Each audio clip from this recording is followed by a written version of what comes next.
The Senate Majority Leader, John Thune. Well, I always tell people that you can't always equate in Washington D.C. activity with productivity. You know, there's a lot of very busy people, but sometimes not a lot getting done. But we have been getting a lot done. You're not dealing with much margin for error. I know. And these all-night things over and over and over again. It's like you're checking and you've got like the in-house doc working an IV in some of the offices. You're only this far away from being in the minority. You know? I mean, it's like right. one heart to maybe lay off all the backflips. I saw you doing some backflips.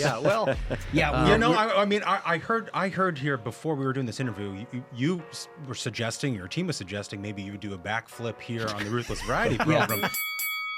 He's Donald Trump's #1 enemy in Congress, Chicago Senator Dick Durbin. And now Dick Durbin has a new scheme, a government takeover of your credit card. Today, consumers have thousands of choices in credit cards, all with equal, strong security. But Durbin's plan is less competition and less security. And that means more risk for your credit and your identity. Tell Republicans in Congress, stop Dick Durbin's takeover of your credit card before it's too late.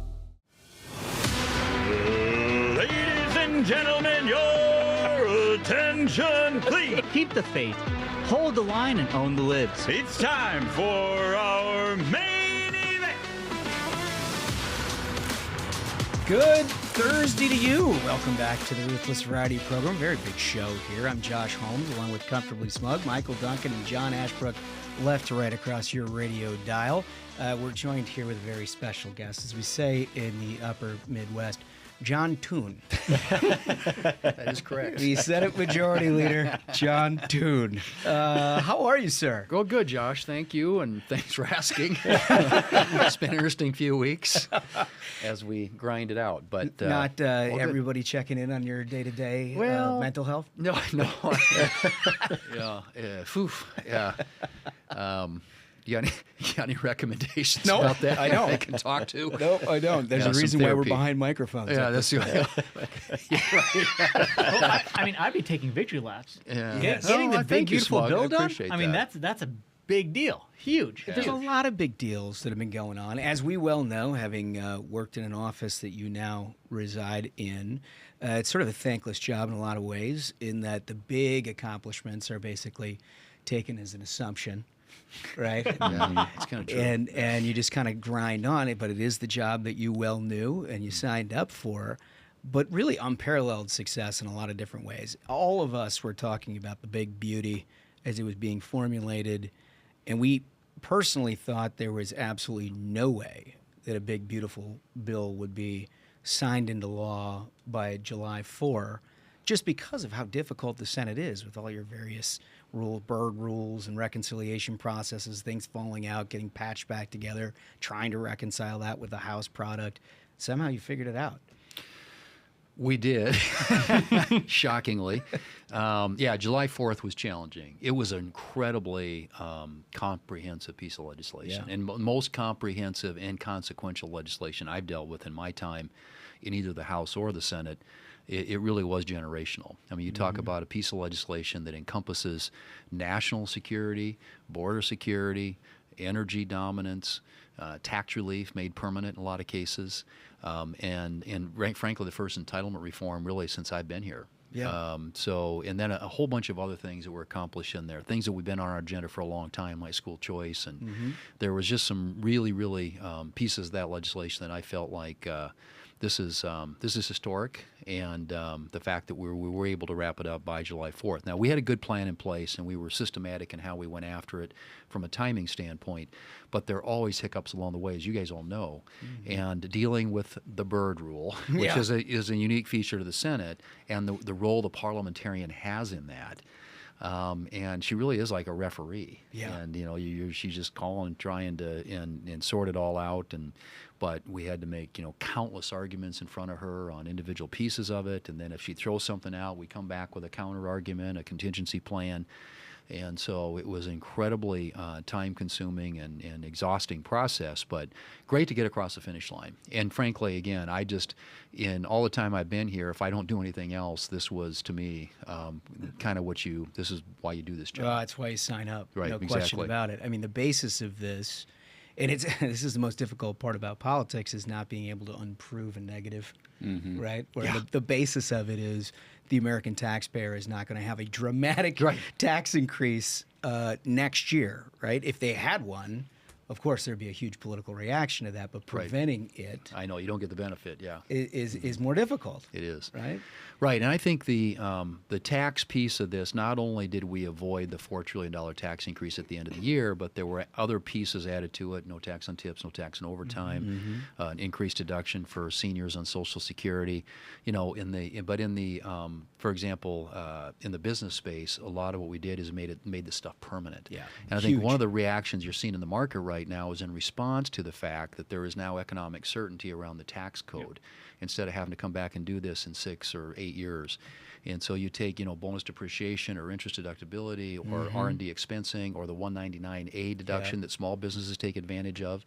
And then there's an additional expensing thing in there now for small businesses. Did you happen to get any podcaster deductions in there? Asking the real questions. Yes, we were. Variety Program extension. The way you guys are raking in the cash down here, we should have probably had some sort of a podcaster penalty. But anyway, Well, the questions just changed. You are the quintessential small business. Yeah, we are for small businesses. But I mean, that's the thing, is the market has absolutely reacted to the passage of that bill.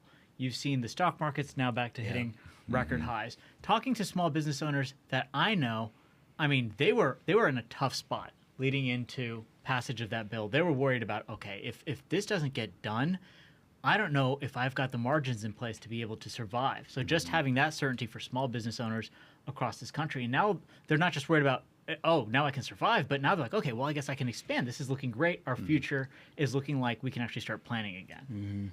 Right, and if you're looking at, if you're somebody who has, you're looking at making a big capital expenditure, capital investment, you want to know what the rules of the game are going to be. And that's why I think the certainty around the tax code, which is something that we fought really hard for. I mean, most of those provisions in the House passed version of it expired in 4 or 5 years, and we made all of that permanent. In addition to all the individual stuff, with some exceptions, but mostly made permanent. I think those are huge features of our tax code that we haven't had in a long time. Because generally speaking, you have an expiration date, and you got to come back and start all over again. And then I think couple that with the fact that for the first time in a long time, we actually did something to bend the spending curve down.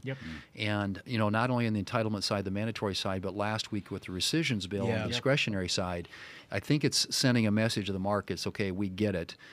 Yes, we got a problem. We're $37 trillion in debt, and we want pro-growth policies in the economy to get the economy growing, expanding, creating better paying jobs, higher wages, all that. But we also have got to start. We've got to start bending that spending curve down, and I think the markets, hopefully at least, are reacting to that, and I hope there's more to come. Let's take a second on the rescissions package, because, of course, the big argument internally within Republican circles, May and June, before you got this whole thing done, was a whole bunch of sort of Elon-led discussion about whether or not they're actually going to cut spending.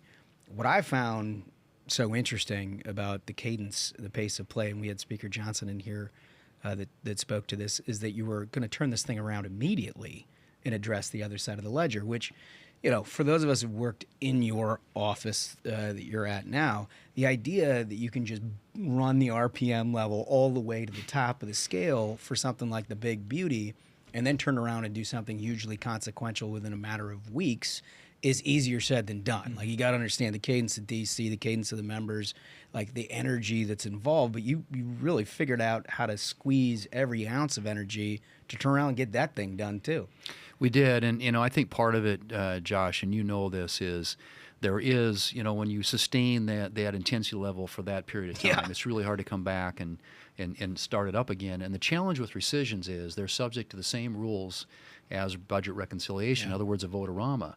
And if the Democrats want to, and they did, they drug that thing out again in the middle of the night. Voting all night long. So yes, we're voting all night long, and but it's hard.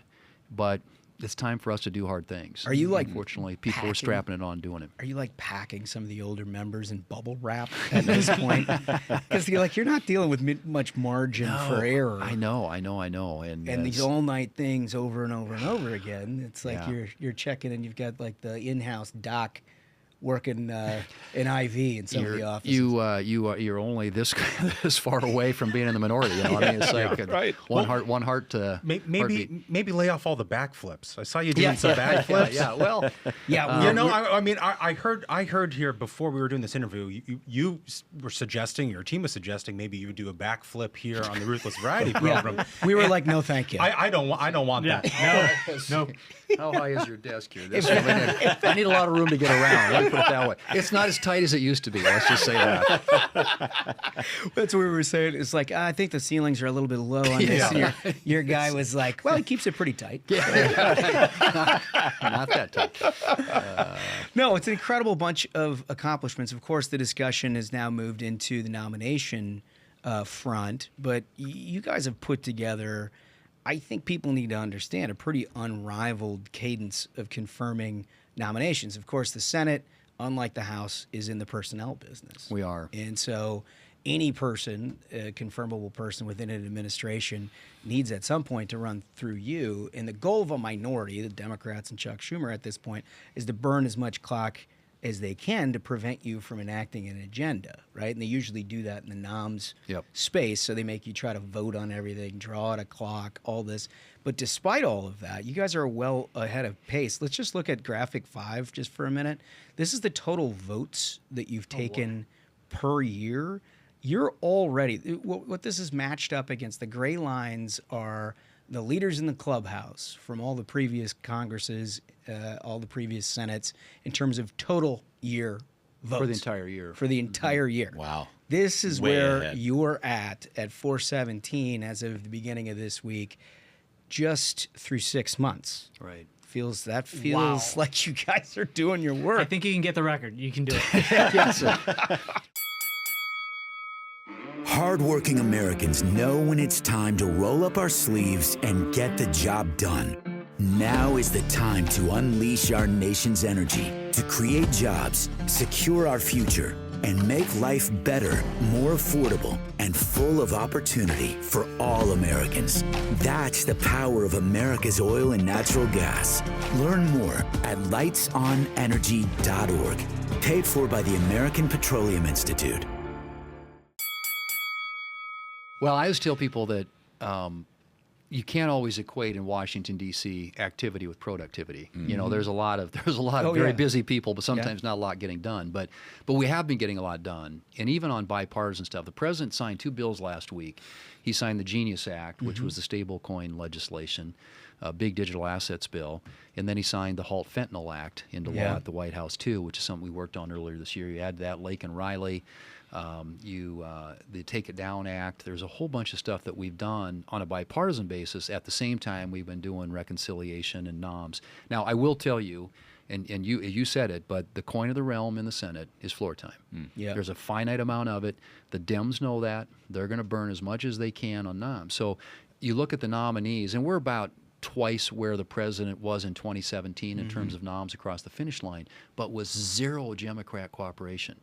I mean, they are blocking and obstructing and delaying at every turn. The Trump derangement syndrome is at an all-time high right now in the Senate. But what that means is it's just harder and harder. You have to file cloture on every nom. Then you got to invoke cloture by having a vote. Then you've got intervening time periods and all this, and then before you get to a final vote. And these are for bipartisan noms that are non-controversial.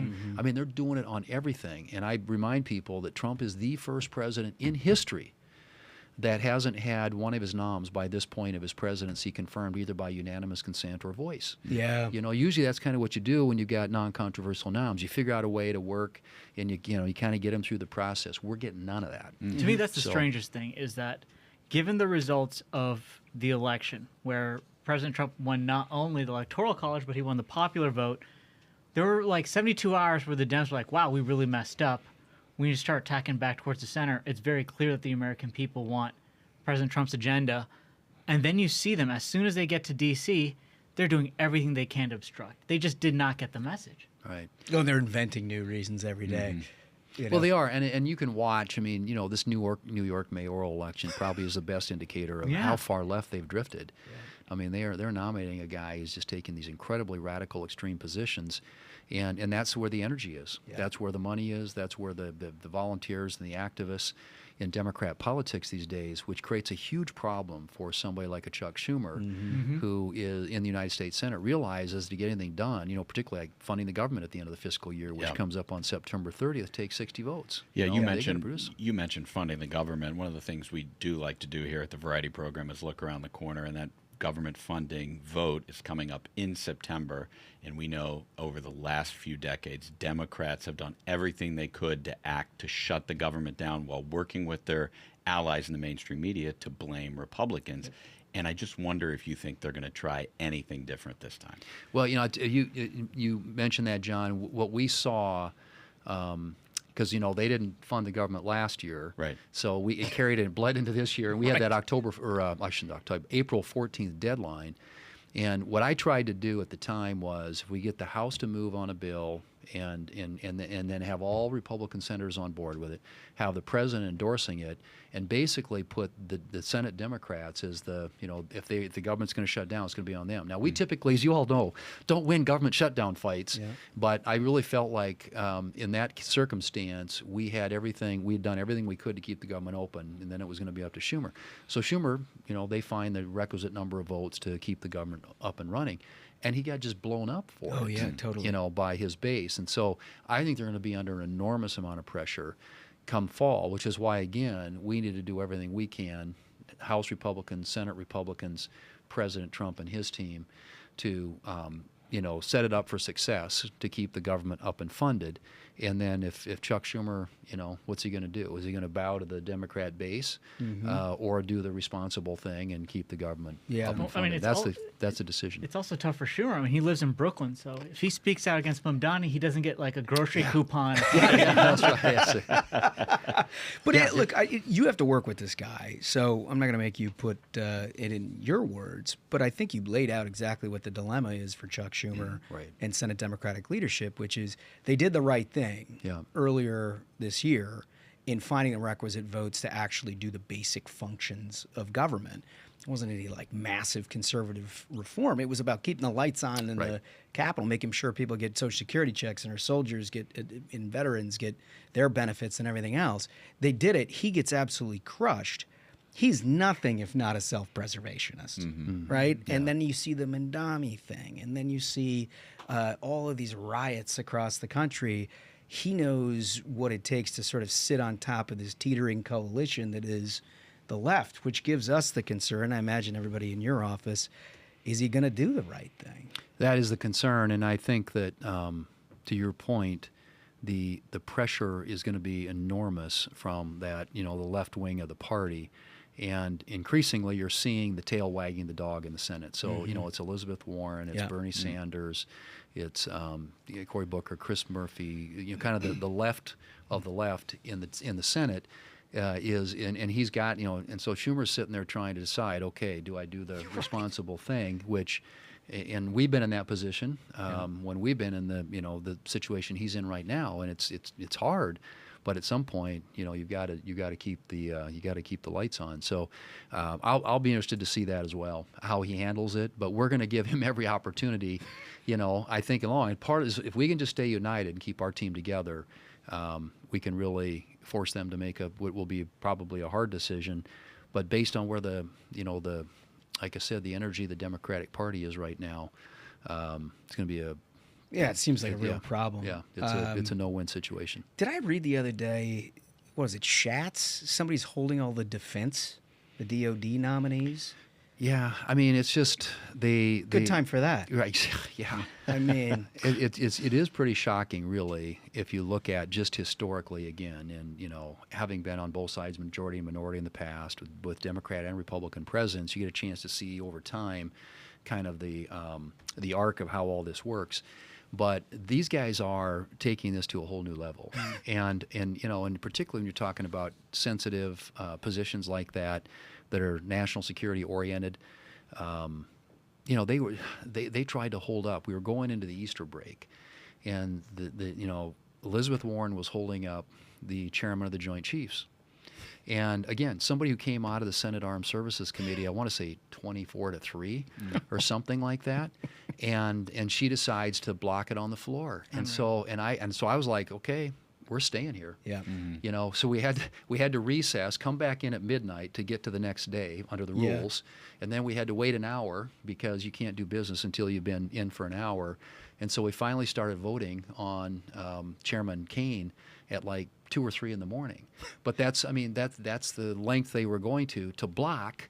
And here you're going into a period where Congress isn't going to be in session, and you got a vacancy. Yeah. And the chairman of the Joint Chiefs, They're and somebody willing to let it nominated ride. for that, who came out of the committee with a huge bipartisan margin, and then they were willing to shut the Senate down over Well, in that. It's fairness, crazy. her and Bernie are used to running the entire domestic agenda over the last 4 years, right? I think we found out who was running the White House at some level. Yeah, that's right. Now they got a lot of pent-up energy. So They do indeed.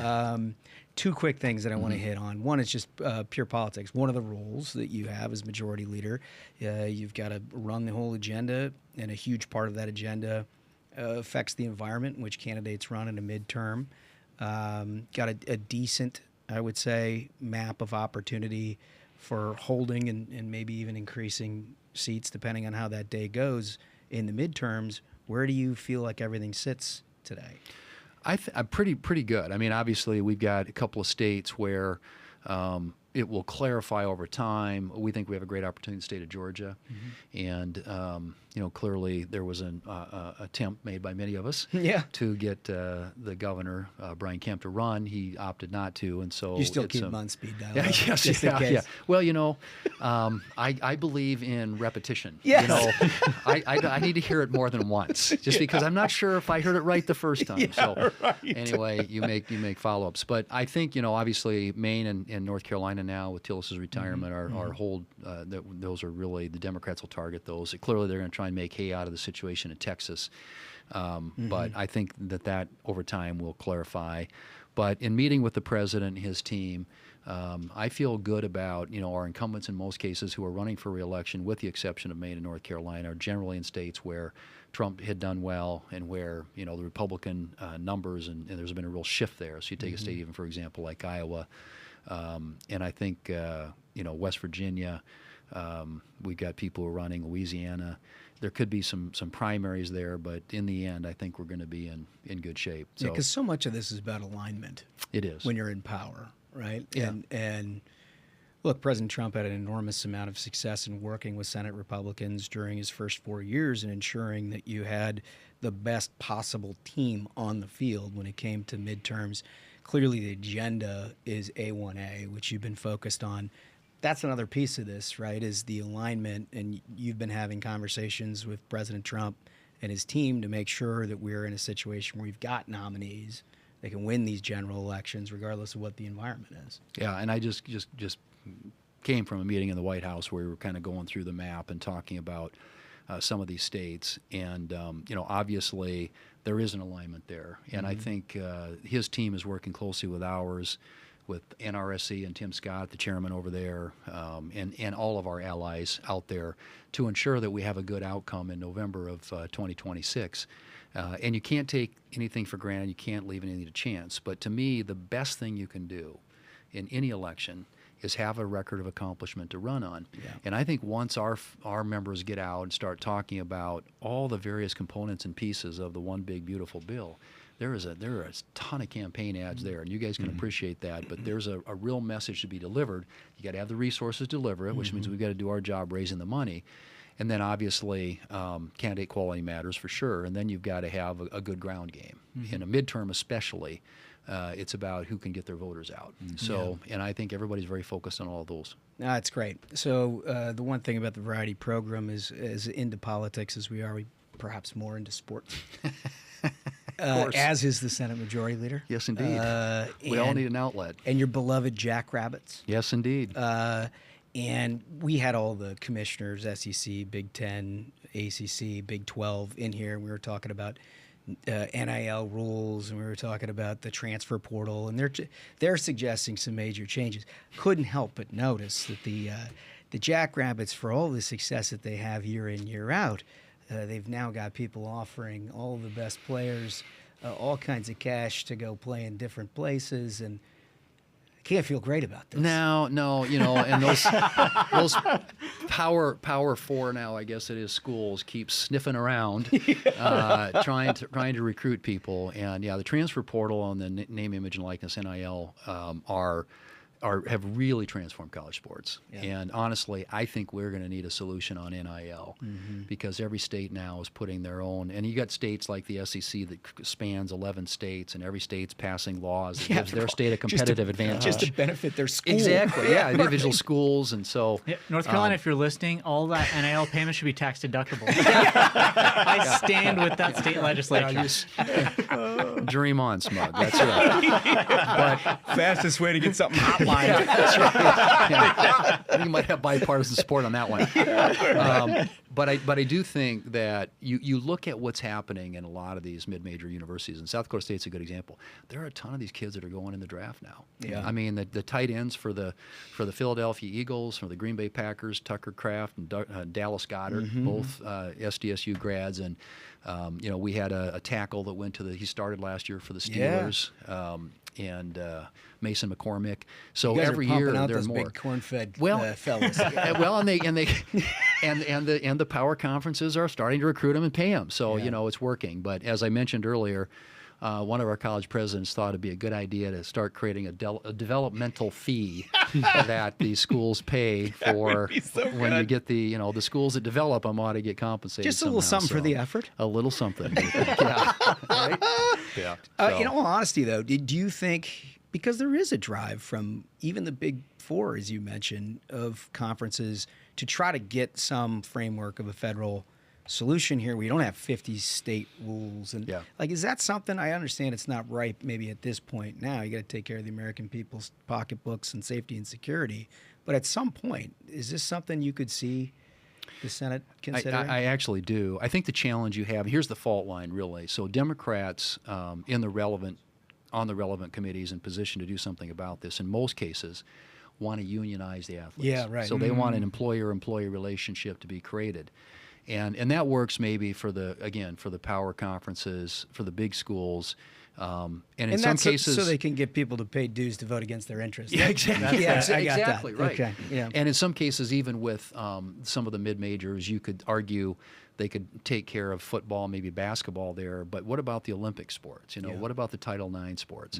And I think there's a huge argument, a discussion to be held in this country over, what is the future of college athletics? And I do think there's an argument because so many states are enacting their own laws. I mean, state of Missouri now, you can start paying kids in high school. Yeah, it's crazy. If they go to a college or university in the state of Missouri, I think there's an argument for Congress to act. But I hope we can find a way to land this thing that doesn't entail a unionization and creating this sort of a new business model. I think one thing you could do for sure is just create transparency, is have a standard uniform contract that athletes, schools, parents, everybody knows what the deal is. Because right now it's like the NFL without a contract. Yeah. They go from one year to the next year, and they just go to whoever's going to pay them the most. Yeah. And so I think everybody sort of knowing what the deal is, so this isn't in the opaque dark world. I think that's so important money. because so much of this NIL stuff happens through intermediaries and these agents and stuff.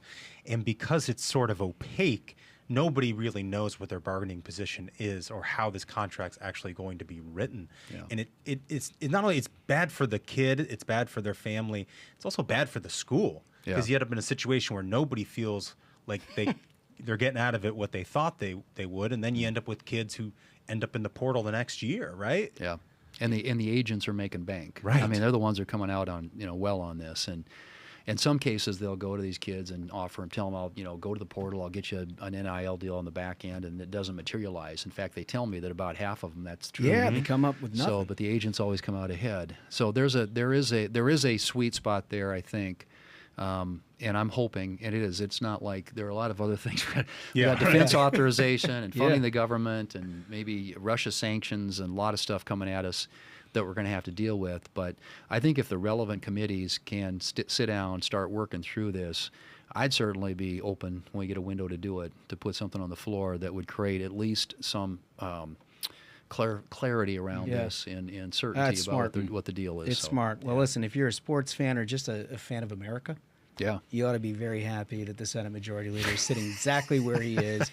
John Thune, can't thank you enough for joining us. Thanks, Josh. Great to be with you. Thanks so much. Thank you. Our nation is standing up for American workers, restoring the pride of making products here at home. That's what we do every day. We're America's beverage companies, making American products with American workers in America's hometowns, delivering brands that have been enjoyed for generations, creating good-paying jobs, the kind that require only a strong work ethic. Because we believe in the promise of America and the people who make it great. Well, hell of an interview. It's always nice to have the Senate Majority Leader in. You may be wondering why it is that we are, we've changed our wardrobe. You look like $1 million, fellas. Thank you. Continuity error.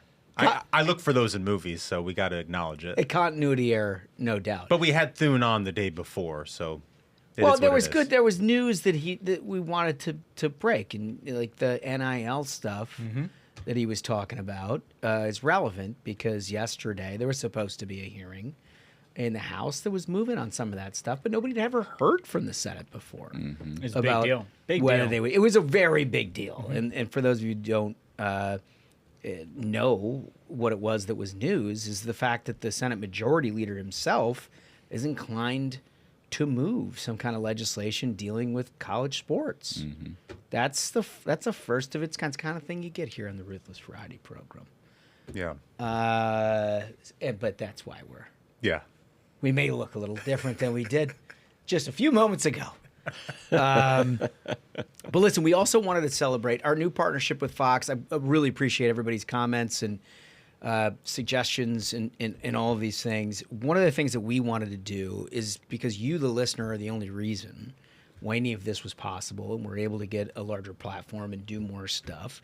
So we want to do a little give back to the listeners. And what we wanted to do is provide you a little something. It's not a lot, but we're not rich men yet. You know, hopefully check back in a few years and we figured this part out.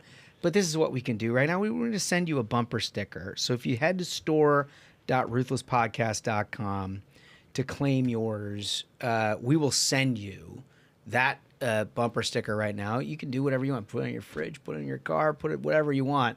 But you guys have been with us since the very beginning. We wanted to, it's a small token, admittedly, but it's something that hopefully you can enjoy. Well, and I'm glad we're doing this because we used to have a small sticker that we offered in the store. Yeah. And then I think it disappeared at one point. And I've seen in a lot of the comments like, hey, where are those stickers? We'd love to get those stickers. Or people show up at live events and they get a sticker and they want more of them or whatever. Now you're getting a big old bumper sticker. Yeah. For free. One. Yeah, a real one for free. So go to store.ruthlesspodcast.com to claim yours before they're gone. We're going to try to get as many of those things out. So go do all of that. Our question of the day relates to this whole thing, which is, as you might imagine, the fellas here who have learned to sing and dance and entertain over the last 4 years now have this new availability platform, and there's no shortage of ideas from the fellas about things we can do, fun we can have with you, the listener, out throughout the country, here, wherever, interviews. So the open question is to you. What do you want to see?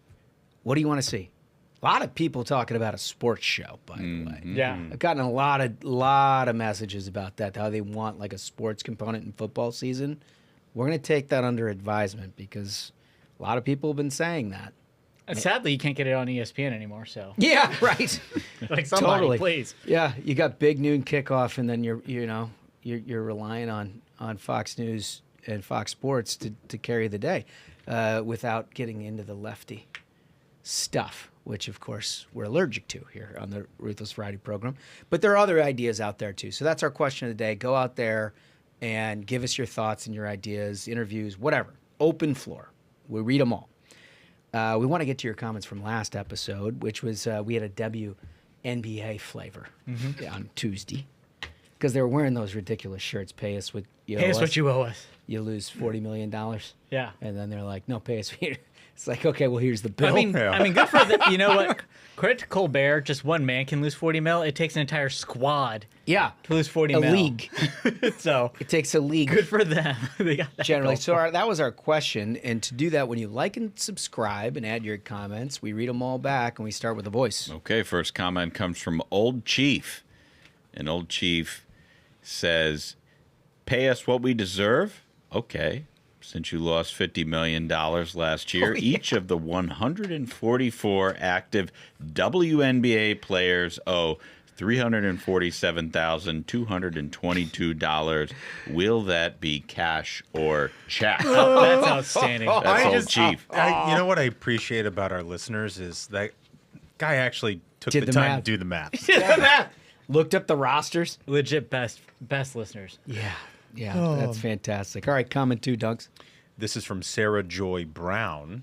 Sarah writes, the ladies of the WNBA should be paying us. It is so painful to watch their attempt to play a, quote, professional sport that the audience should be earning money just for watching them. That's ruthless. That is ruthless. Very, very good. I love it. All right, comment 3. Comment 3 is from B. Foster. B. Foster writes, WNBA players should be paid like waitresses. Start them out on a modest wage and add to their pay for points scored, rebounds, and assists, but deduct for shots missed and turnovers. Rebounding your own shot after a missed layup is net neutral. Looking at you, Angel Reese. Oh. I mean, I've seen videos of that where, I mean, she's just like padding her stats with that. Oh, she doesn't call them rebounds. She calls them me-bounds. Amazing. Oh, me-bounds. Yeah. Amazing. Maybe then we'll start to see teams score more than 12 points per game. Oh, my God. But it's just a savage, a savage comment. Oh, my God. Okay, well, I think we got a good flavor for your point of view. B. Foster. Out of all of that. Coming up, heat. the big news of this week was, of course, Tulsi Gabbard putting out some information as it related to the whole Russiagate scandal, the origin of it all. Donald Trump did a press conference midweek where he essentially accused former President Obama of treason. There were some shots back and forth. Obama came back on that. We're going to get into that. We're going to get into that. You know, we have opinions about all of that. Plus, we got some variety in the game right after this. America is back, thanks to President Trump and leader John Thune's working family tax cuts. No tax on tips or overtime. Real relief for every American up early and home late. And they protected Medicaid for Americans, not illegals. Senate Republicans got President Trump's conservative agenda done. Securing the border, finishing the wall, bringing manufacturing jobs back home, making America great again. Thank leader John Thune and Senate Republicans for delivering President Trump's agenda. Okay, so you've all followed the big news about DNI and Tulsi Gabbard releasing information about, well, sort of what they're alleging is cooked up intelligence that happened at the end of the 2016 presidential campaign. They carried all the way through 4 years of President Trump's first administration. We all know, we've talked about this a lot, about the sequence of events that I think have been well established at this point, but she's providing a finer point. And this week, the president himself weighed in on it. Can we see clip 1, please? It wasn't lots of people all over the place. It was them too. But the leader of the gang was President Obama, Barack Hussein Obama. Have you heard of him? And except for the fact that he gets shielded by the press for his entire life, that's the one they... Look, he's guilty. It's not a question. You know, I like to say, let's give it time. It's there. He's guilty. This was treason. This was every word you can think of. Okay. All right. That's so good. Pulling 0 punches. Yep. 0 punches, because as we all know, treason is a very, very serious charge, and it comes with a very, very serious set of consequences. I don't think it's been prosecuted since like 1952 in this country. And hence the rise of the Democrat Party. Like, here's the thing. Here's the thing I got to say about this. We all know what these people did. And here's the thing. It was treason. It was a crime against this country. They divided this country on lies, on absolute lies. They were half this country is essentially brain damaged, believing that Donald Trump is some KGB asset. They turned families against each other. Yeah. You see, there was an article in the New York Magazine this week. We spoke last week about one that was in the New York Times, an op-ed by this guy being like, hey, you know, my brother-in-law is MAGA, but I still hang out with him. There was one in New York Magazine saying that stop hanging out with your MAGA family members. This nonsense divided a country, and they did this knowingly. They did it knowingly. They did it knowingly and willingly. And they did that thing that the left always does, and that is they accuse us of what they're actually doing. 100%. They called it Russian collusion. Yep. Russia for years. And the reality was it was collusion. But the collusion was between Barack Obama's administration, the intel agencies, and the media. Yep. Yeah, look, we've covered this at great depth. For those of you who listen, we're not going to go through all of it again, but I don't think the facts are unclear here. In that you had a Clinton campaign that came into possession because they contracted it out for the Steele dossier and all kinds of things, that they then filtered into the Justice Department, made its way into the CIA and our intelligence agencies, and they began opening investigations internally. At the same time, Brennan, under the guise of briefing both campaigns about national security threats, was interacting with the Clinton campaign. Mm-hmm. So much so that there were some handwritten notes that were in October of 2016 in a meeting that he was in where he understood, this was divulged by the Senate Intelligence Committee years afterwards, where he understood that they were going to weaponize this information, that the waning weeks of the 2016 campaign by Hillary Clinton were going to be used trying to suggest that Donald Trump and his campaign were assets of Russia, and that Russia was putting a thumb on its scale trying to change the outcome of the election on Donald Trump's behalf. Now, at the time, I think it's pretty clear that they still thought they were going to win that election. But when they lost, all the campaign never stopped. Yep. It never stopped. And so all these guys that were out of a job, Brennan, Clapper, Comey, everybody else, were all signed into contributorships. We're all sort of first sources for media at the time, and began pushing this narrative that it was an illegitimate election. It was an illegitimate presidency, that a hostile foreign power was somehow responsible for the outcome. So much so that the biggest companies in this country were forced to change business rules. The tech community was forced to change their business model to basically alleviate the made-up concern of the Democratic Party that somehow Russia had infiltrated their ranks and changed the outcome of the election. So what I think this report reveals to me, my opinion, is that these folks knew they were going to get caught red-handed eventually. And so I think the Russia hoax really was them muddying the water for everything they were guilty of that fall of 2016. Agreed. That's interesting. Like, I really do believe that, is they just felt like if they could muddy the water for enough time, because I agree with you, Holmes, I don't think they ever thought they would lose this election. And then Donald Trump actually won in 2016. They're like, oh, shit. Now we're fucked. We got to double down on this Russia thing. Otherwise, Donald Trump's going to figure out what we did. And there are signs of that, right? So contemporaneously, Brennan pens this biography, as all good lib technocrats do. Everybody wants to read about their exciting lives. The guy's like absolutely the least charismatic human on the face of the planet, but put him on TV by all means. Anyway, this cat pens a book where he talks about how he was aghast that McConnell in particular, but congressional Republicans, didn't just take at face value his suggestion that Russia was tipping the scales to Donald Trump in the fall of 2016. Horror, right? And he's writing that in the backdrop of this media firestorm that they created, that everyone believed there was an element of truth to it. Everyone not being folks like us, but like in the country, even fair-minded people who voted for Donald Trump were like, whoa, what's all this about? Because we'd not had it at any point in our history where there's a political party and an intelligence agency and a law enforcement agency that were basically saying, like, believe us or not, but we're the CIA, we're the FBI, and this is happening. Mm-hmm.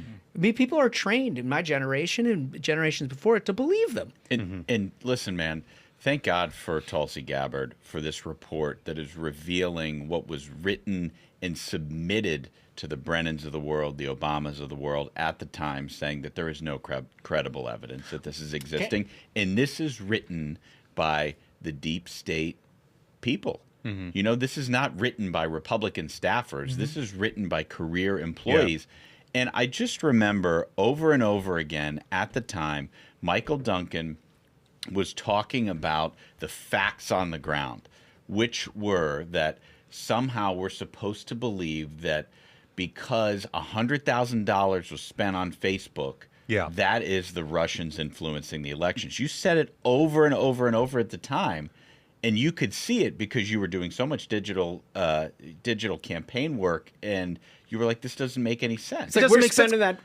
by Wednesday of each week and all the campaigns that we're running. In all the campaigns, not to mention the fact that Donald Trump's spending like $100 million on the platform himself, and so is Hillary Clinton. The idea that Donald Trump would have to outsource a $100,000 Facebook buy to the fucking Kremlin is just patently absurd. And the idea that Cambridge Analytica had this like secret model of psychographic analysis that was going to somehow trick all these Americans into voting for Donald Trump. Bullshit. We knew it was snake oil. Yeah. We already knew it was bullshit. We knew it was bullshit. So when you would read all these articles about how this was a conspiracy and how they laundered all this data, which was all bullshit. And first of all, it cut two ways, though. By the way, on like the Cambridge Analytica thing, and that there was an awful lot of people who were involved in the Trump campaign who were invested in Cambridge Analytica, right. So they didn't want to admit that it was all snake oil. Yeah, but the media knew better. They did. They knew better because Obama. There was a little foothold, is my point, of like, well, they say they say that their stuff is real, and we're like, dude, it's not real. Like, none of this stuff is real, but it had to be treated as real when it was entirely made up. Well, not only was it made up, but the media should have known better because they wrote all the stories in 2012 about the innovative, sophisticated strategy of the Obama campaign. And one of the key components of that was developing a third-party app on Facebook that scraped all of the data out of the platform and then allowed you to send messages on Facebook to all your friends about how you voted for Obama. They wrote books about Sasha Eisenberg wrote Victory Lab about the entire operation that Obama did. And all these reporters were aware of that fact. But then they wrote about this thing from Cambridge Analytica like it was somehow novel. And it was not only novel, it was insidious. Yeah. Netflix made a whole fucking documentary about this. I mean, I thought I had a stroke when I read some of this stuff. I was like, it made no sense. No sense. But I mean, the point being, and I think you raise a good point about how they wanted to get out from underneath this, because they certainly doubled down and tried to pretend like all of this stuff was not only on the up and up, but then as we've talked, they would go on all the cable news. It was not even just the background of the reporters. The reporters like, what's her name, Natasha Bertrand, or whatever, they were single sourcing this nonsense for years. But they would go themselves on MSNBC and CNN, give you a wink and, look, I've been privy to a lot of intelligence, and I can just say that this is concerning. Right? And it leaves you as the viewer to think like, well, they know more than I do, and they can't tell me because, of course, they're highly classified intelligence briefings that I'm not privy to. But it leaves some inference there that is official. Right.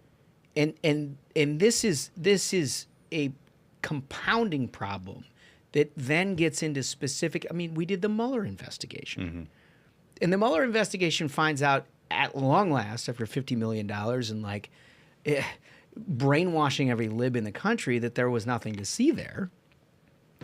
But it ruined multiple years of the Trump presidency. That's the thing. And it divided the country. And I want to say, this is very important, folks, is you've already seen President Obama's response to this is acting like so aghast and disgusted and stunned that how could this be allowed to happen, to accuse me of such a thing? Folks, they want you to forget what happened last year. What happened last year was you were told over and over, no one's above the law. You saw President Trump charged with God knows how many trumped up, made up, fake charges, putting supposed misdemeanors as felonies. You saw his mugshot. You saw the left doing an end zone dance on a former president being booked. They were celebrating as much as you could possibly imagine, thinking, yes, we're going to jail our political opponents. Thank God this is what we've always wanted. And now to see Obama come out and be like, I am stunned and disgusted. No one's above the law. You know, I was told no one's above the law. I was told lock that him up. reliably. Yeah, lock him up. Lock him up. Send Obama to jail. You know what, buddy? I'm really glad you brought that up, because the only person on the record is somebody from the former President Obama office. Yep. President Obama himself has not gone on record to say that he disputes the facts as they are laid out in official government documents as presented by Tulsi Gabbard. He has not disputed any of that. Lock him up. Okay, so but brass tacks. I agree that he committed treason, but he's not going to get locked up because of a certain Supreme Court case that was Thank you. SCOTUS against Donald Trump. This is what I wanted to interject in this because conversation. of the immunity, right? So, I mean, the irony of it is Yeah. that there was a Supreme Court case that Donald Trump won last summer that had everything to do with presidential powers and immunity. He won it. It was important to win it because they were trying to throw him in jail for nonsense. But it was a thing. And that sets the bar for prosecuting former presidents in an impossible place. So, like, look, I think we've learned lately, setting expectations for the justice system about what it can and cannot do in this country is a foolish game. Yeah. It is. So if They you're got sitting, Trump mugshots out there. They divided this country. They inspired multiple insane people to try to assassinate President Trump. Lock Obama up. Lock Michelle up for what the horrible podcast she puts out. Yeah, she should be in jail for that podcast. If there is a crime, that's that. It's that. Yeah. But I think it's important to in terms of expectations. Here's my view of this, which is you're not going to prosecute a former president. We already know where the bar is on all of that, and so like we can talk about it. I'm not saying it's not deserved. I'm just saying it is what it is. Yeah. I think that John Brennan and Jim Comey need to be drugged here in a very serious way. I don't know what the criminal process is. I'm not a prosecutor. I don't know. But the investigations at a minimum need to go forward, and we need absolute sunlight. Because I can't think. I mean, dude, I've been around this town for 25 years. I can't think of a single example, not even weapons of mass destruction, that undermined our law enforcement and our intelligence apparatus, things that Americans used to hold sacred, more than this episode right here. So I have one, I think, common sense reform to this thing, and we talked about it at lunch. Yeah. Is that if you hold a top secret clearance and you go on television to talk about intel-related matters, I just think they should pull your clearance. Yeah, and that's essentially what Trump has done, by the way. Which just removes that thing we always talk about, the wink and the nod about, I can't tell you, but I've seen stuff you can't see, and I'm telling everybody on television, you got to believe me. It's funny because I think it's wrong, and I think it's monetizing fucking which is disgusting. it's undemocratic is what it is. Well, it's funny, and I don't think I would be so sensitive to this point if I didn't actually experience it, and that I came out as McConnell's chief of staff and started doing a little bit of cable TV. And it wasn't quite in this era yet, but there were issues, national security issues, where people would, hosts, would essentially walk me into a situation and be like, I know you can't talk about this. I didn't even have a clearance at the time. But they'd walk me into this inference position where I would... could so choose. I could choose to make it seem like I knew more than I could let on to the viewer. Of course, I didn't know shit, so I never, masqueraded as such. But people who actually held clearances could do that very easily. Mm-hmm. And that, it's misleading the American people. That's the least of the charges, but it's a very significant one that we ought to be pursuing here. Reforms like that are really good. But I think these guys need to be held accountable. John Brennan in particular needs to be held accountable. I mean, there are handwritten notes that the Senate Intelligence Committee unearthed that suggested that he understood that the Clinton campaign was going to politicize what he was manufacturing internally at the CIA that came out at the basis of the Steele dossier that came from the Clinton campaign. Mm-hmm. Like a full circle. right? And they were going to put it into use. At the same time, he was going to congressional leadership, urging them to sign on. And as soon as they didn't, they called them Russian assets, right? Democratic Party then spent the better part of a year calling, what was it, Moscow Mitch or whatever, because he didn't sign on to the Brennan letter. Like all of a sudden, he's a Russian asset. And they just went through multiple years of anybody in the Republican Party who was actually saying, like, wait, none of this adds up. You're a Russian asset. And this is the thing. The only factor that affects behavior is consequences. There must be consequences. Dude, I agree. I just think we got to be very clear-eyed about whose consequence is most likely and most important to all of this. And those guys need to be held accountable, and their attachés and the people who conjured up this plan. Like, I don't think, people are still acting as though this is like there's something yet to be proven. Yeah. It is. There's nothing left to be proven. Like, we know, I know she said, like, Gabbard, and God bless her, I hope we have Tulsi on the program at some point so she can talk a little bit more detailed than we even know about what it is that she's seeing here. But none of this information that is sort of spilled out are things that we haven't talked about on this program, about the concerted effort that they made to politicize the intelligence and the Justice Department on behalf of the Democratic Party. First it was Hillary Clinton, and then it was anybody else, to try to beat Republicans and Donald Trump and render that first 4 years completely rudderless. That's what they were trying to do. And they did it, and they changed culture, they changed business. It wasn't just about the political thing. Like you said, 50% of this country to this date have like irreparable brain damage. It's tragic. It's sad. And it was willful that they did it. They still talk about it. You still see it online. They're like, oh, Russian. We play King of the Hill. It comes up pretty frequently. Where the King of the Hill contestant is like, oh, yes, once again, the Putin stooge. And it's like, dude, there was less than zero evidence from the very beginning, and they knew it. They knew it. It was willful. And yet they were willing to perpetuate the narrative because they thought it helped them politically. The consequences have to be so bad that behavior changes, because these monsters is what they are. What they've done to Americans, it's unbelievable. There has to be consequences. There has to be. There just simply has to be. But I don't think the base is going to allow it. Because if you look at some of this other stuff we got in Variety here, like, it just only... it perpetuates bad behavior.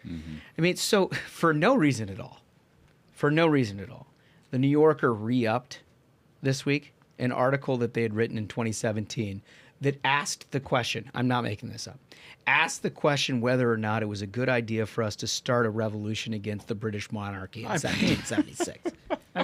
That's literally the tweet. Was the American Revolution such a good idea? And the article's, we could have been Canada. So they wrote this thing in 2017. And this week, they decided this is relevant again. Let's put it back out there. Reclick, like get it back out there on social media. But this is what we're dealing with, you know? I think it's actually an improvement over their previous position on land acknowledgements and how we don't deserve to be here. At least they're letting us be Canada. Apropos of nothing, this was a tweet that was put up by Trip Gabriel. He was talking about this guy. Dude, it's so funny. I wanted to put this in the show, and I did because I didn't know if you saw it or not. I didn't put it in the show. My jaw dropped. So he said, "Was it Porter Eduardo, an opinion writer, leaving the Washington Post because, quote, Jeff Bezos is taking the paper down a path I cannot follow, directed towards relentless promotion of free markets, unflinching and patriotism, and optimism about the U.S." What? Fuck, nobody wants to hear that. It sounds like satire. No, it does sound like satire if it wasn't their mentality. He was like, whoa. I'm sorry, this guy's kind of optimistic about America. This is where I check out. Guys, have we ever considered that maybe these people are just depressed? Yeah, like they're definitely they have mental problems. These are people that just look for something to be sad about. They're not happy unless they're mad. Right. Well, it's funny because so this thing caught my eye too, and I was like, dude, I gotta find out more about this dude. I've never heard of him before, but because the bowels of the Washington Post editorial page, like you never get a real clean insight into. Like Hugh Hewitt does us a big favor a year ago when he was like, I can get the fuck out of here, and gave us a little bit of a insight into what it is that he had to deal with on a day in, day out basis. So I was like, I'm going to go back and look at some of the columns that this guy has worked on. It is unbelievable. It's one of the top replies to this. Someone actually went through and took a screenshot of his last 4 articles. Oh, nice. Yes. As America goes rogue, China eyes an opening. Another one. The U.S. is not Venezuela, but Trump is closing the distance. And the U.S. is devolving into authoritarianism, perhaps because of what it lacks. He's getting paid by Bezos to write this trash. Bezos is like, I don't know, man. Maybe see a doctor about that, and I think we should try to provide some optimism that the U.S. is getting in a great place. He's like, no optimism. Nothing about free markets. I oppose free markets. I hate it. I hate America. It's unreal. When you get done laughing at these people, if you got a neighbor like this, I don't know, maybe try to give him a beer and have him touch grass. No. Just invite him to the barbecue. But it shouldn't just, unless it's all hopped up on SSRIs. We used to know what to do with communism in this country. That's what this is. Old Joe McCarthy had it right. He knew what he was doing. No, but seriously, you wonder what does an echo chamber have to look like? What does your information flow have to look like for this to be the takeaway of this country? Not good. I mean, you can't have any joy. None. That's the thing is these are joyless people, and what unites them is not anything ideological, because we know the Democrat Party has no ideology. They're just nihilists who want power. What unites them is essentially just a massive therapy of wow, we keep losing. I guess our ideas are unpopular, but it's got to be because everyone's a fascist but us, right, guys? It's well said.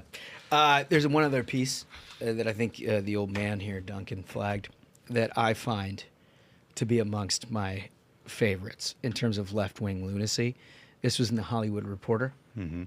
Luigi Mangione, the guy that shot and killed a United CEO, father of young kids, in cold blood in the middle of the street in New York. There's a musical about him. Yeah. And there's a Hollywood Reporter reports Luigi Mangione musical eyes more cities after sold out San Francisco run. Yeah.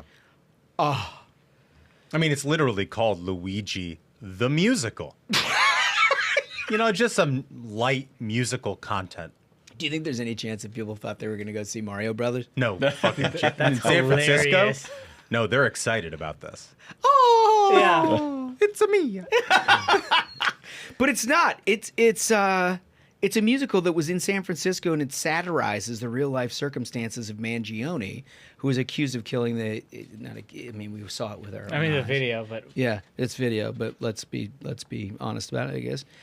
Being housed in the same Brooklyn jail as Diddy and Bankman-Fried, and the whole thing is about him, Luigi, and then being with Bankman-Fried. And Diddy. So their rationale for this whole production, which seems like this is like the fig leaf, so that they can't openly celebrate a murderer and an assassin, which is what they want to do. Which is what I think they want to do. Mm-hmm. The fig leaf here is these are the institutions that have failed us in society: healthcare, Hollywood, justifying it, and finance. Yeah. And so these will be 3 pillars of the failure of those institutions. But I think they give it away really in the name itself, right? It's called Luigi the Musical. It's not called the terrible institutions destroying this country sort of thing. It's not really a commentary. No, there's a good that. argument to be made about that. Sure. In terms of those 3 individuals. Yeah. But not celebrating a murderer. It's trying to cover, again, it's it's institutions. It's not Italians. It's okay. Oh, no. How many times do Italians have to shoot people in broad daylight? We had to it was not far away from there. Mamma mia. The Valentine's Day massacre happened, maybe 10, 15 blocks away?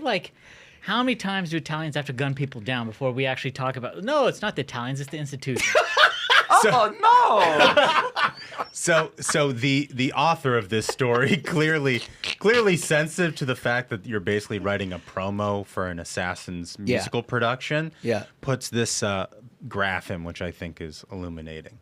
while Mangione does get title treatment, the creators say they're not intending to take a position on his alleged actions. Oh, yeah. Oh. Rather, the show is meant to reflect the differing views among attendees. But here's the... They won't take. They're not taking a position on his actions. He killed a person. Right.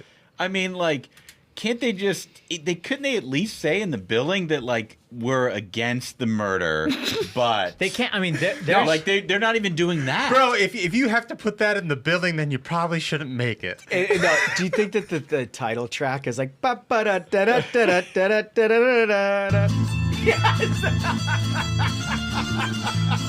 I mean, that's the thing is like they can't come out and say it because their side is currently in the process of shooting Border Patrol agents and demanding that illegal kids trafficked in this country grow their weed. Like, the governor of California is like, stop taking the kids we have farming our weed. Yeah, dude, we're not hyperbolic. Yeah, like they create the content. This is not. We're not like crazy people. That's the thing is like we're not making this stuff up to try to like gin you up to be angry about things. We're just simply reading the news. It's insane. We're literally just holding up a mirror Yeah. to what the left is doing. This is what's happening in city after city. You have ICE agents being shot.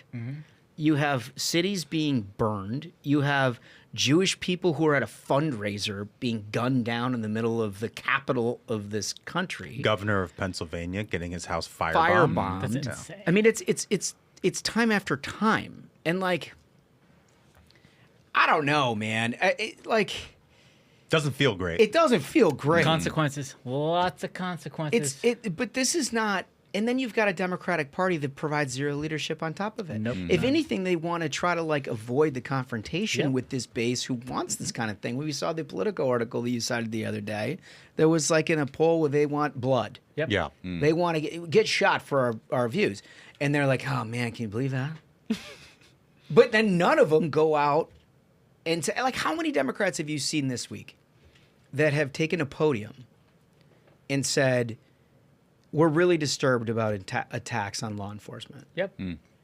This is not, there are ways to change the system. None of them. But this is not one of them. Not one of them. Not one of them, right? Instead, they're like loading up on Epstein shit that they think for 12 years that they were in power that they weren't the least bit interested in whatsoever because they think there's a vulnerability within the Republican Party. Because there are some Republicans that are angry about it. They won't take leadership. But that's their thing. They're, like, it's not about what they don't believe in shit. Nothing. They're Meanwhile, you have regular working Americans who are doing their level best for ICE, turning in a pay stub, all of that stuff. They're paying the consequences. And you know who never pays the consequences? The Brennans, the Comeys, the Obamas of the world. They never pay the consequences. It's regular Americans who are paying the consequences for all of their bullshit. But also start holding, we know the press isn't going to hold them accountable. You, social media and everything else, hold these assholes accountable. Yep. Just because nobody in the press is asking Chuck Schumer and Hakeem Jeffries why it is that they're not out there trying to diffuse this situation about their political base, the people who they count on their votes, not to attack law enforcement, not to try to kill people in this country, set fire to things, celebrate people who are wearing Hamas pins under the United States. No, Hakeem Jeffries is about to kiss the ring for the guy who wants to globalize the Intifada. Yeah, right.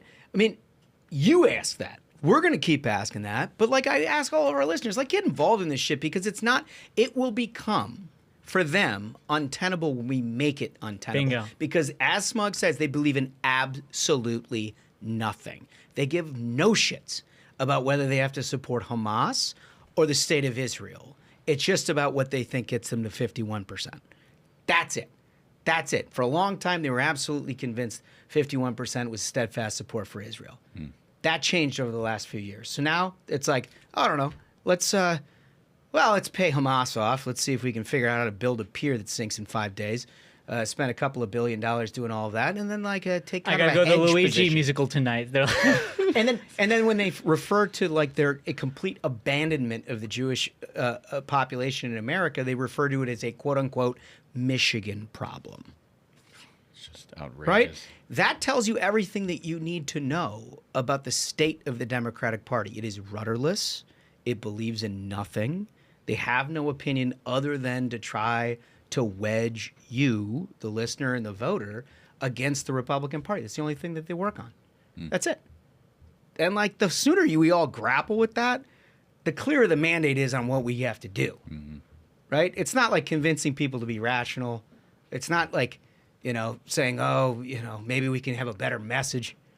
It's like just understanding who today's Democratic Party is really an important part of being a center-right person in this country. Because your friends and neighbors, when they hear that truth and they're left of center, they're going to be pretty uncomfortable about it. But it's objective truth. It just is. It's objective. There's very few. Like Fetterman might be one of the only ones that I've ever heard who actually stands in something. I don't buy that. Yeah, maybe not. Yeah. But like he says the right thing. He's courageous enough to say things. The rest of them won't. Chuck Schumer won't say it. Keem Jeffries won't say it. I don't know. I just don't think it exists anymore. I think the Democratic Party is all but finished in terms of their ability to lead this country. They've seen what their base is willing to do. They've all seen Mangione in action, and they are afraid. Yeah. Yeah. All right, let's lighten it up and play a game. Let's play a game. Well, it's Thursday, and that can only mean one thing. King of the Hill. Yeah. I'm a bailiff here, I think. I've just rotated out. I'm the judge today. Oh, you're the judge? Smug is the judge. He runs a very tough court. And I'm the challenger, and I'm bringing Ron Filipowski. Okay. And our champion? Joe Walsh. Oh, smoking. Let's go ringside. Ladies and gentlemen, your attention, please. It's time for King of the Hill. In the red corner, fighting from who knows where, Ron Philippa, how do you say it anyway? Filipowski! And now, in the blue corner, fighting from his own Twitter account, and current champion of the world, Smoking Joe Walsh! Oh, it's good every Best time. in the business. Best in the business. The best was we had people talk to us about this pod, and they were like, you probably can't use, copyrighted material. We're like, what are you talking about? We don't use any copyrighted material. They're like, well, like for instance, like the introductions to the King of the Hill. They thought that was Michael Buffer. We're like, so some people thought it was Jimmy Lennon. Or Jimmy Lennon. Yeah. And some people thought it was Michael Buffer, but they definitely thought it was a professional ring Which is amazing. No, just some guy from Hamilton, Ohio. There it is. All right, let's get things started. I will direct the champion to provide his first exhibit, please. Okay, the champion, Smoking Joe Walsh, will begin with a nuclear weapon, Exhibit 2. Walsh writes, "Fuck you, Trump. Fuck you, ICE.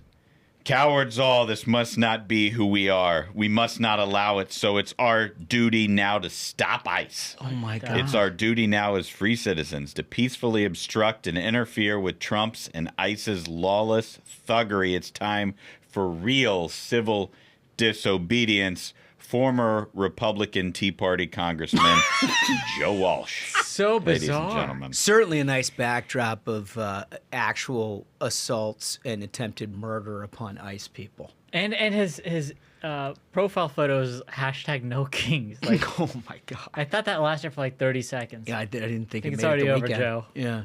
Okay. Zarbamba.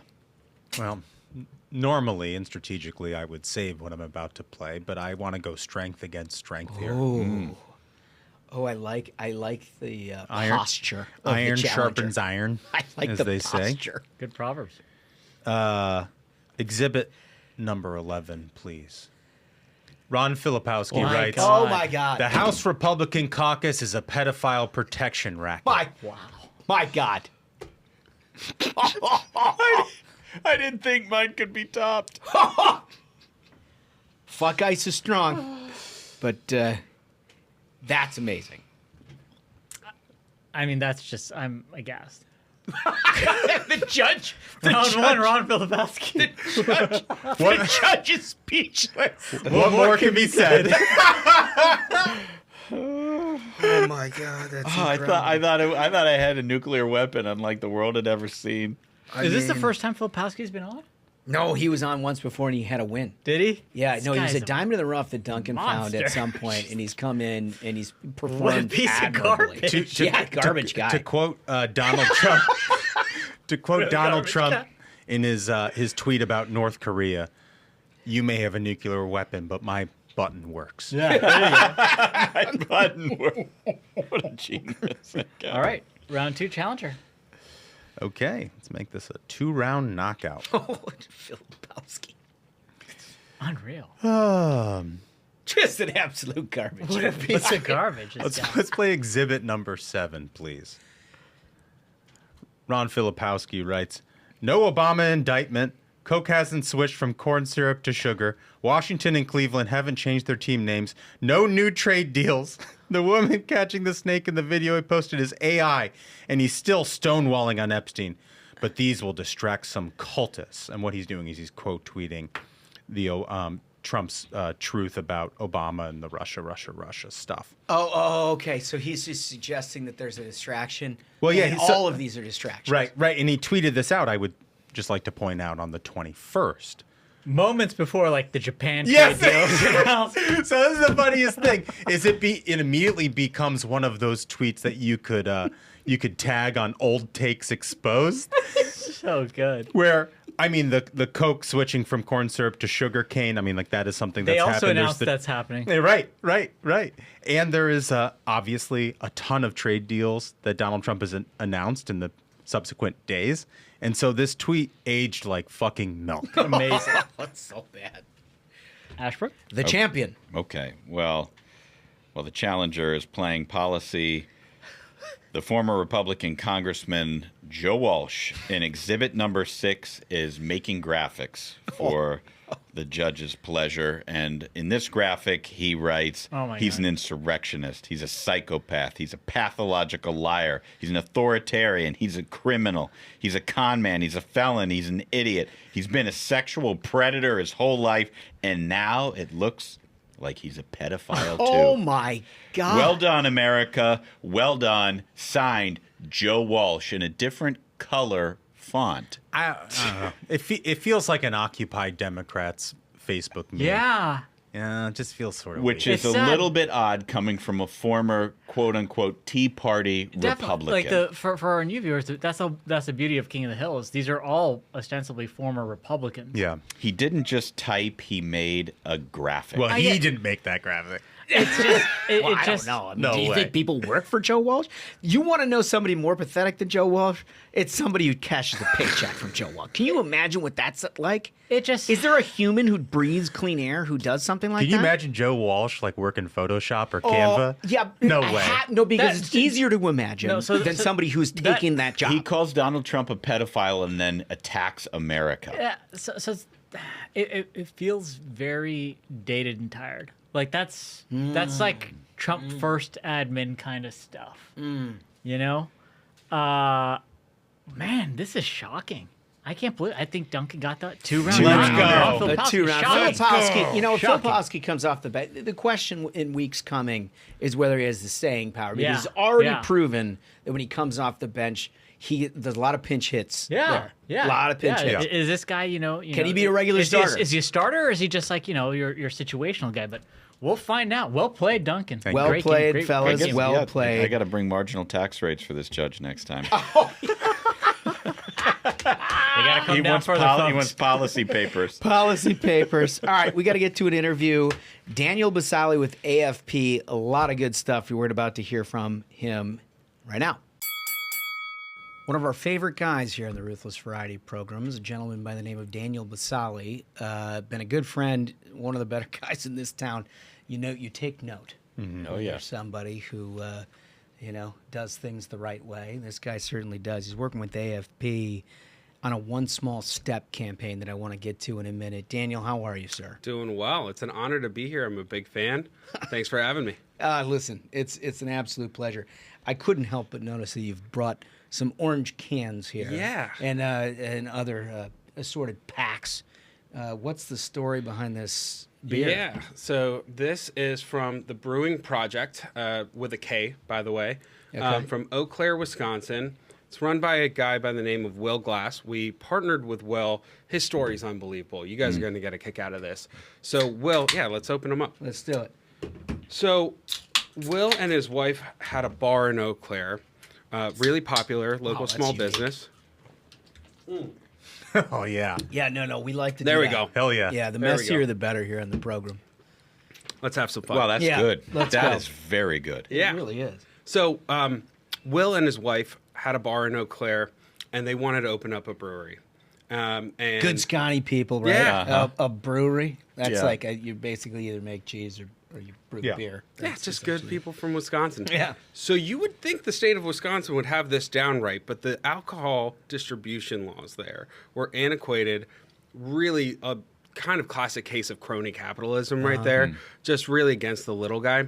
So get this, because they had the bar, they couldn't open up the brewery according to the law. And a state official actually recommended to Will that he divorce his wife and disown his kids in order to open up the brewery. That's crazy. He ended up not doing that, thankfully. Good job, Will. But he actually had to Morality aside, that sounds expensive. He actually had to act as a volunteer. He gave his dad the brewery to operate. They were losing hundreds of thousands of dollars every year.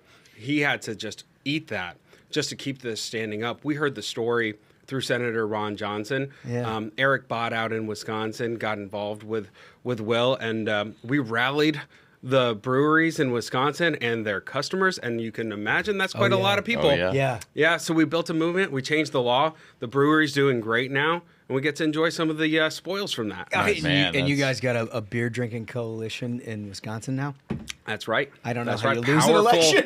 Powerful base. I don't know how Yeah. you lose an election. That's incredible. Well, thank you. What's it called again? It's The brewing project with a K. And Oh, yeah, by the way, brewing the project. flavors, I'm not going to lie, guys. I was really nervous about bringing this to y'all because they gave me carrot cake. yeah, which I was skeptical of. I Yeah. got to tell you, it's delicious. It's really good. I guess it's called a pastry ale. I've never heard about that before. But yeah, it's not bad. It's delicious. Yeah, this is a German chocolate stout. Oh boy, Outstanding. Dessert boy. beer. Yeah. A should new have- category. You should have about 12 of those and see what happens. Yeah. Stick around, folks. Right. Listen, I want to get to what you're actually working on in your day Yeah. job beyond making people in Drinking Wisconsin. in the afternoon. Yeah. Yeah. This one small step campaign. Yeah. Give me the gist. It's surrounded by America 250. I know a big part of what you all do is trying to ensure that through you, your volunteer base, everybody affiliated through AFP around the country has an adequate opportunity to express their feeling this country is a great country. Yeah. And there's so much of it we've covered in this episode, raining down from the left that is attempting to try to, I think in your words, to try to convince us that we're ordinary or substandard in some possible way. You're fighting it back against all of that. Tell me what you all are up to. Yeah, it's pretty incredible that we actually have to make the case that America is a good country, that we have done great things in this world, and that our 250th anniversary is something to celebrate. But we are AFP. We do believe in taking action. We don't want to just use the 250th anniversary as a time to celebrate with fireworks and with Franks and with, flyovers. That's all great stuff. We should do all that. But this is really a key inflection point for our country to really define who we are and where we're going next. Mm-hmm. And that's what this campaign is about. We want to establish that what makes this country special is our principles, those founding principles as we found in the Declaration of Independence, the Constitution, the Bill of Rights, and our people. Because that pioneering spirit that we've had, that we've shown for 250 years, we want to carry that forward. And the risk is if people don't believe that those things are special, our principles or our people, they're not going to be willing to fight for it. Yeah. And that's a warning for us, because if they're not willing to fight for it, we might lose the very thing that makes us special. Yeah, totally. And what I love about what you guys are doing is that, look, you do a ton of stuff in elections. You do a ton of stuff on the policy front, making sure people understand how things affect their family, get volunteers to go talk to their friends, do it at a very local level, which is extremely unique, and then you do it ongoing. Yeah. It never stops. This particular one really sings to me because I think you're right in that if you don't get the building block, right, the cornerstone of a belief within this country for the next generation that you are a part of something special, all of it is just sort of decoration on an otherwise shitty cake. Yeah. And you said next generation, and it reminded me of a lot of your Zoomer talk over here. But like the reality is, Gallup poll found that 58% of Americans say that they're proud to be an American. That's at an all-time low. And it's, it fluctuates with politics, of course, and who's in power, but it's been steadily declining for 2 decades. Can't have it. No. And with young people, that number's in the low 40s. So it's getting even worse and worse. And, to us, if we can educate Americans about those founding principles, inspire them to take action on those principles and mobilize them for a movement for freedom, build that movement from the ground up. That's our objective with One Small Step, and it starts here a year out from the 250th anniversary. I love it. Yeah, it's so smart, and I'm so glad you're doing this because the knowledge of American history is just lacking among the younger generations. And, a lot of people blame schools, and I think they probably bear a large part of the reason why. But we did a special program on July 4th, and we walked through some of our favorite memories from American history. George W. Bush at the wreckage after 9/11 and leading this country back. Trump saying, fight, fight, fight. A lot of people were talking about Jesse Owens. We were talking about the first in flight. We were talking about Man on the Moon. I wonder if you have a favorite moment from American history that you're like, man, people need to know about this because it really gets you pumped up. Well, I always like to, and you guys brought this up, even though I don't think it made it into the top 10.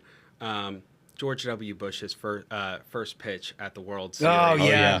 Oh, my gosh. Incredible. Goosebumps every time. Yep. I love watching it. I love the way that this country rallied around ourselves and our identity. Yeah, you got 80% of people in the stands in New York that did not cast a ballot for the guy, right? Yeah. But you're 30 days removed from the biggest terrorist attack on American soil, and everybody was like, fuck that. Yeah. We're all in. This is this country, and we're all on the same team.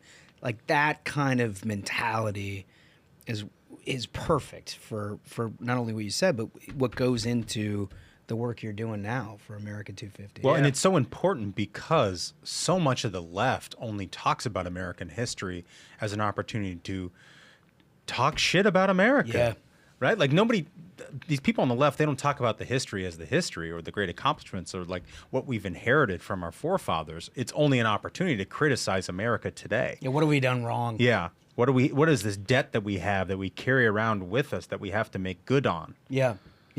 And guys, the really fun thing that I think we're trying to do with this is show Americans that it doesn't take some hero figure to make a meaningful difference in their community, in the country. When you look at all those examples that you guys were sharing, oftentimes, as we think about historical figures, they feel larger than life, that they were always that big, that extraordinary person who met the moment and reached that significant accomplishment. But the truth is, I know you guys talked about Neil Armstrong, suburb from kid from the suburbs of Ohio. I mean, he just played with model airplanes. He then became a pilot by the age of 16, then became the astronaut that he is today. The whole history of America, as you look back at every single one of these transformative figures, Thomas Edison was considered to be too dumb to actually go to school. He was homeschooled, invented the light bulb. Right. The Wright brothers, before Neil Armstrong, bike shop owners. They then had this crazy idea of North Carolina or Ohio, you have to I'm going to choose. give it to North Carolina. Let's go! Let's go! It's where it happened. They get the credit for it. Daniel gets it. They designed it in Ohio. But it was only 66 years later that Neil Armstrong stepped on the moon. Yeah. That's crazy. That's That's only in nuts. America story. Right. Totally. That we could actually pioneer from first flight, 59 seconds long, to actually stepping on the moon 66 years later. And that's what our campaign is really inspired by, because those small steps, they happen because of the system of governance that we have, the freedoms and the opportunities that were afforded in this country thanks to those founding principles. So we want to inspire Americans with some of those stories, and then also the stories of people like Will, like others who decided to step up, take on some of that crony rules, take on big government overreach, and really expand freedom for their communities. Wait, that's crazy. You're telling me there wasn't some sort of government commissar that told the Wright brothers, we want you to fly an airplane? That's crazy. A flight czar? Yeah. Yeah. No, I mean, listen, this is really important work, and I mean this sincerely because, I mean, you just know. You look at. I hope we're turning the tide on education, as you were talking about, Ashbrook. But it's a long project, right? But it really comes neighbor to neighbor, neighborhood to neighborhood, community to community, state to state, in underpinning how great this country has been and how great we can be. And that's the work that you guys are doing. That's our bread and butter. Grassroots, bottom up. And so that's how we're structuring this campaign as well. We're starting with, this is just the start of our campaign, a challenge for every single state chapter, 250,000 steps for freedom for every single state chapter between now and July 4th of 2026. And those steps could be anything. We're talking about meeting your neighbors, having conversations, signing up petitions to lawmakers, knocking on people's doors, phone banking, attending a rally, being active. Our entire system is dependent on an active citizenry. Yeah. That we have civic duty, and that's what gives people the power, not the government. It's so good. We were talking about this earlier in the show because we were lamenting where the modern left is at this point and saying, like, look, you can't be afraid to go out and talk to your lib neighbor just because they're going to be crazy today. But, like, if you take them out and have a beer, tell them to touch grass every once in a while, you might make an incredible difference in your community. Maybe one of these carrot cake beers. Yeah, that's right. Maybe one of these. But that's what you guys do. So where does everybody go if they want to be a part of this? Yeah, so you can go to takeonesmallstep.com. We have stories of people getting involved. We're also launching a 250 Stories for Freedom initiative. Nice. So as people are getting involved, taking steps in the community, we're going to be highlighting that, like stories like Will's and others. Yeah, listen, incredible project. Keep us updated on that. Oh, Come sure. Share some more stories. This one's great. Oh, yeah, we've got a bunch of them. And it's a pretty good beer, too. If every story comes with alcohol, we'll definitely have you back. All right, that's raising the bar, but I'll see what we can do. Listen, there's 50 states to choose from. I'm just saying, there's a lot of entrepreneurialism out there. You are the best. Daniel Bassalli, thank you so much for everything you and AFP are doing. TakeOneSmallStep.com? Yes, that's right. TakeOneSmallStep.com. Appreciate you guys having me on the show. Big fan. Big honor to be here. Thanks, bud. Thanks. Thank you. Thank you. Man, Bassalli, obviously such a great guy. He's got his hand in an awful lot of things, and we're really glad he does. Like to celebrate the country, too. Wasn't that nice? Yeah. What a nice juxtaposition to the stories that we had to cover in this episode. Oh, yeah. Absolutely love it. Love what they're doing over there. Remember, when you like and subscribe, you have an opportunity to weigh in on our question of the day, which today's was, what else do you want to see from the Ruthless Variety Program as we spread our wings and get into all kinds of different stuff? Floor is open. Anything is acceptable. We will read them all, gather them, and then give them back to you on Friday for our now just regular Friday thing, which I love, by the way. I love that we're doing that. Check out some merch while you're there. Very fun stuff. And we're going to keep adding some items. And go to that store link that I had before to sign up for your free bumper sticker. Store.ruthlesspodcast.com. It's our little way of saying thank you for everything that you have done as a listener to put us in a position to reach more people. So thanks a bunch for that. With that, fellas, thanks to Majority Leader Thune, I think we did it. I think so. Absolute banger of an episode, gentlemen. Again, thank you so much, Majority Leader Thune. Thank you so much, Daniel Bassalli. And thank you to listeners. Like Holmes said, if you have not yet, go to the YouTube, hit the subscribe. It's more fun in video. So until next time, minions, keep the faith, hold the line, and own the libs. We'll see you Friday. Stay ruthless.